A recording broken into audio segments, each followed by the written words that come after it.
There is a math 5 to the power a minus 3 power of b is the 16. So there find the value of a and b. There is many of integral solution, many of things. I think the 5 plus of 3 is 8 and 5 minus of 3 is 2. So we can write the 5 plus 3 into of 5 minus of 3 is 8 plus 2.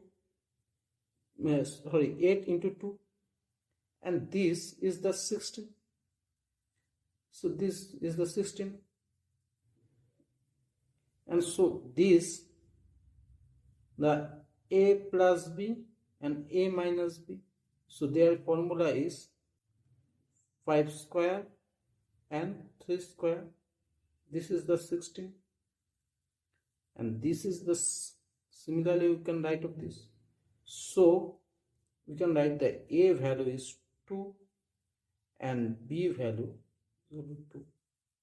This is the solution of integral solution. So thanks for watching the video. Thank you.